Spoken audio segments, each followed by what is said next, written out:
Friends, இப்போ மாந்தியின் சார பலன்கள் பற்றி பார்ட் 2 வீடியோ பார்க்க போகிறோம் ஃப்ரெண்ட்ஸ். இப்போ மாந்தி எந்த சாரத்தில் நிற்கிறாரோ அந்த சாரத்தில் வந்துட்டு என்ன பலனை கொடுப்பாருன்றதை பற்றின வீடியோ ஃப்ரெண்ட்ஸ். இப்போ சந்திரனோட சாரங்கள் பார்த்தீங்கன்னா ரோகிணி, ஹஸ்தம், திருவோணம்.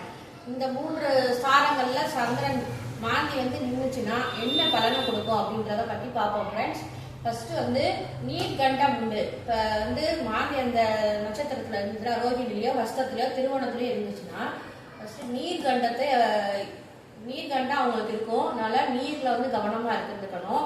ரெண்டாவது விஷயம் அவங்க வம்சாவளியில பாத்தீங்கன்னா மலட்டுத்தன்மை உள்ளவர்கள் இருப்பாங்க, குழந்தை இல்லாதவங்க இருப்பாங்க ஃப்ரெண்ட்ஸ்.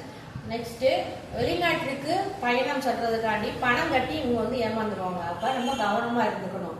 அடுத்து 4வது பாயிண்ட் மனம் இவங்களுக்கு ஒரு நிலையில இருக்காது. மனம் நல்லா அலைப்பாய ஆரம்பிச்சிடும். அதனால எந்த ஒரு டெசிஷனும் முழுசா அவங்களால எடுக்க முடியாது. அடுத்து 5th பாயிண்ட் பிறந்த ஊர்ல இவங்களால இருக்க முடியாது. அதாவது சொந்த ஊர்ல இவங்க இருக்க முடியாது. வெளி மாநிலங்கள்லயோ அந்த சொந்த ஊரை விட்டதான் இவங்களோட குடியிருப்பு இருக்கும். இதுதான் நாளைக்கு சந்திரன் சாரம் பெற்றால் இந்த பலன்கள் ஃப்ரெண்ட்ஸ். இந்த பார்ட் 2 வீடியோ அடுத்து பார்ட் 3 வீடியோ வரும்.